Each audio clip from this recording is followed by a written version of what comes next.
Hello everyone, welcome to my channel Milestones in Biology. So let's start with today's video, and today we are going to discuss about the mechanism of breathing. This is a very important topic. So let's start. The mechanism of breathing can be also called breathing को आप ventilation कहते हैं. Fine. तो हम ये जो mechanism है breathing का, इसको two parts में divide करते हैं. One is inhalation and exhalation. Inhalation में आप क्या करते हैं? You take up air and it should go to till the alveoli and there the exchange will take place. So आप ऑक्सीजन को इन एयर के थ्रू इनहेल करते हैं, इनटेक करते हैं, take up air inside the body. Fine. इसको हम inspiration भी बोल सकते हैं. Whereas exhalation is releasing of foul air. तो हम यहाँ पे कार्बन डाइऑक्साइड रिच एयर को अपनी बॉडी से बाहर रिलीज करते हैं, तो इसको हम एक्सपायरेशन भी बोल सकते हैं.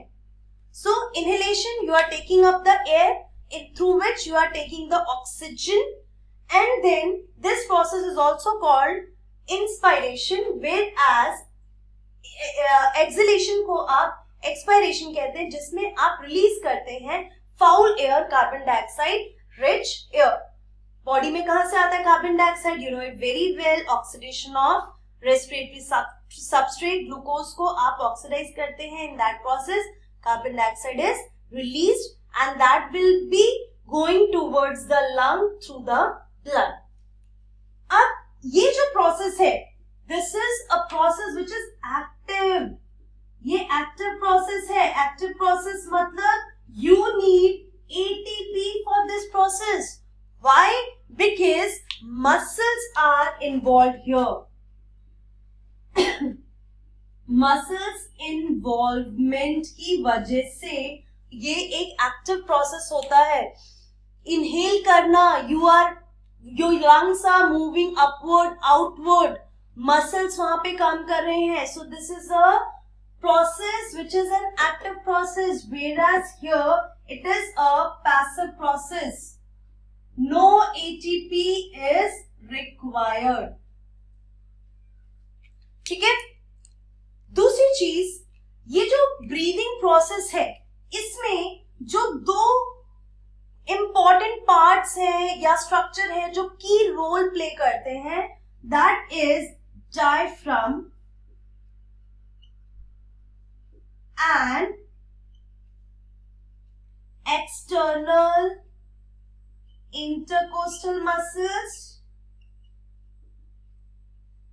and internal intercostal muscles. Fine. ये लोग बहुत इंपॉर्टेंट रोल प्ले करते हैं जब भी हम इनहेलेशन एंड एक्सहेलेशन की बात करते हैं. And you know very well this process is going in our thoracic cavity. ये जो प्रोसेस हो रहा है, ये हमारी थोरैसिक कैविटी में हो रहा है. Now let's talk about each one in detail. तो पहले हम इनहेलेशन की बात करते हैं. ये जो हमारे एब्डोमेन को और हमारे थोरैसिक कैविटी को जो डिवाइड करता है, that is a diaphragm. Fine. So this is a diaphragm and it is a muscular structure. Fine. यहां पे एब्डोमिनल कैविटी होता है एंड इसके ऊपर and directly drawing our rib cage. Fine. ये हमारा रिब केज वाला पोर्शन है.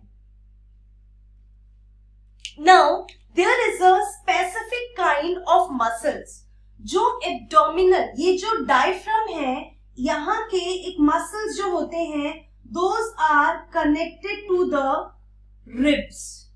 Fine. there are muscles which are connected to the ribs and these muscles are called phrenic muscle. ये डायफ्राम के मसल्स होते हैं जो डायफ्राम और रिब्स को कनेक्ट करते हैं. इसके अलावा रिब्स के पास भी मसल्स होते हैं जिन मसल्स को आप एक्सटर्नल इंटरकोस्टल मसल्स बोलेंगे. एक्सटर्नल इंटरकोस्टल मसल्स, ऐसे दो मसल्स होते हैं.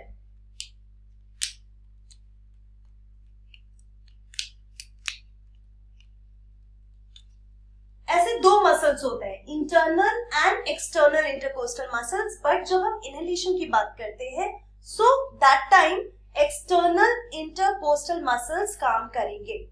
So what happens when this diaphragm is dome shaped, this is right now dome shaped and इसको हम बोलेंगे relaxed state of diaphragm.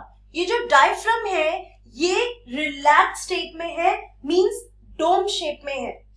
अब क्या होगा, ये diaphragm जो है it will become straight. Fine, it will become straight and the phrenic muscles which are connected with the ribs, it will pull the ribs towards the abdominal side. ये नीचे की तरफ इसको पुल करेगा क्योंकि पहले ये जो डायफ्राम था ये ऊपर की तरफ था. अब क्योंकि डायफ्राम स्ट्रेट हो गया है, नीचे की तरफ हो गया है, तो obviously the diaphragm is initially it is in relaxed state. Now let me make a flow chart for it. During inhalation कौन कौन से प्रोसेस हो रहे हैं. सबसे पहला contraction of diaphragm. ठीक है, डायफ्राम जो है वो सबसे पहले कॉन्ट्रैक्ट होगा. Due to that contraction of phrenic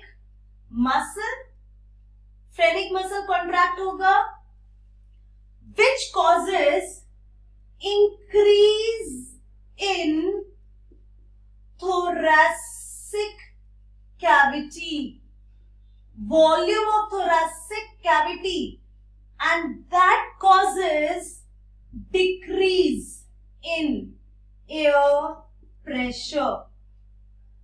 Again I am repeating this. पहले ये डोम शेप था, अब ये क्या हो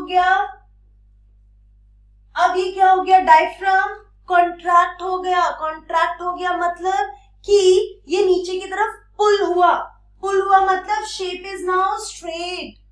बिकॉज ऑफ दैट जो फ्रेनिक मसल्स हैं वो पुल होंगे. तो इस मूवमेंट में abdominal muscles and phrenic muscles की वजह से थोरैसिक कैविटी का वॉल्यूम जो है वो इंक्रीज हो जाएगा क्योंकि नीचे की तरफ पुल हुआ मतलब जो लंग्स है, जो रिब्स है, उसको ज्यादा स्पेस मिला. So it will increase the volume of thoracic cavity and due to that जो एयर प्रेशर है obviously वॉल्यूम बढ़ गया तो air pressure will decrease, it will become negative. So what will happen, the air will move from the higher pressure to the lower pressure lungs के अंदर है. So positive air pressure से वो negative की तरफ मूव होगा and that is the inhalation. So this is the first mechanism. Inhalation का जो second mechanism है, this one is first one. Second one is the contraction of external intercostal muscle. आपको पता है हमारे 12 pairs of ribs है, तो 12 pairs of ribs के बीच में 11 pairs of external intercostal muscles होते हैं. So what will happen in next? the contraction of external intercostal muscles which causes movement of ribs upward and outward, causes increase in the volume of thoracic cavity. तो क्या होगा जो volume increase होगा? Decrease in air pressure. So ये दोनों mechanism मिलकर जो air pressure है उसको डिक्रीज करते हैं by increasing the volume of thoracic cavity. These two mechanisms, these two muscles together will help in increasing the thoracic cavity's volume and which causes the decrease in the air pressure. Negative pressure करेगा जिसकी वजह से air का movement atmosphere से towards the lung होगा. Fine. So again I am telling you, जो हमारे lungs है, the lungs are not having any muscles. Fine. So इसका जो मूवमेंट है that will be only caused by the muscles which are present between the ribs और the muscles which are the abdominal muscles and the muscles of diaphragm. Okay. So again I am telling you, so inhalation का process क्या होगा? सबसे पहले जो diaphragm है that is dome shape, वो relaxed है. तो सबसे पहले क्या होगा, जो डायफ्राम है दैट विल कॉन्ट्रैक्ट. अब जो डायफ्राम पहले डोम शेप था वो स्ट्रेट हो जाएगा, कॉन्ट्रैक्ट हो जाएगा. बिकॉज ऑफ दैट जो मसल्स है they will also get pulled towards the abdominal cavity. वो नीचे की तरफ मूव होंगे because they are connected to the ribs. तो वो रिब्स को भी नीचे की तरफ पुल करने की कोशिश करेंगे, जिसकी वजह से जो रिब थोरैसिक कैविटी है, क्योंकि मूवमेंट हुआ है रिब्स का, बिकॉज ऑफ दैट जो थोरैसिक कैविटी है उसका वॉल्यूम इंक्रीज होगा and because of that lungs के अंदर जो वॉल्यूम है, प्रेशर जो है वो डिक्रीज होगा and that will be a negative pressure. Same thing will be done by the external intercostal muscles. These are present between the ribs. These muscles will get contracted. जब वो contract होंगे तो वो ribs का movement जो है वो upward and outward करेंगे, जिसकी वजह से thoracic cavity का जो volume है वो वापस increase होगा and air pressure will decrease. The air pressure will be negative and because of that the air will move from higher pressure towards the lower pressure and that causes the inhalation. So because यहाँ पे muscles का contraction हो रहा है, इसकी वजह से ही हम इसको active process कहते हैं and इसीलिए जो यहाँ पे क्योंकि muscle का contraction के लिए ATP required है, that is why it is a active process. Next is exhalation. Fine.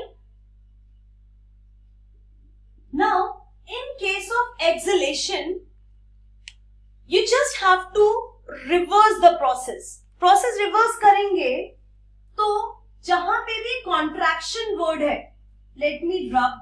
Okay. So exhalation की जब हम बात करते हैं, so what will happen in exhalation? The diaphragm will relax. Fine.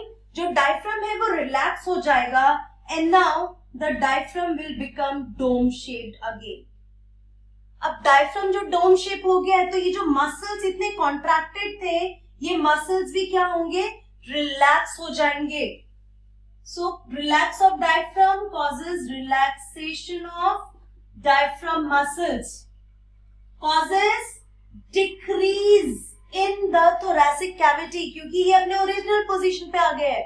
Muscle जो कॉन्ट्रैक्टेड थे वो रिलैक्स हो गए, तो जो वॉल्यूम है वो डिक्रीज हो जाएगा thoracic कैविटी का, और जो एयर प्रेशर है increase in the air pressure.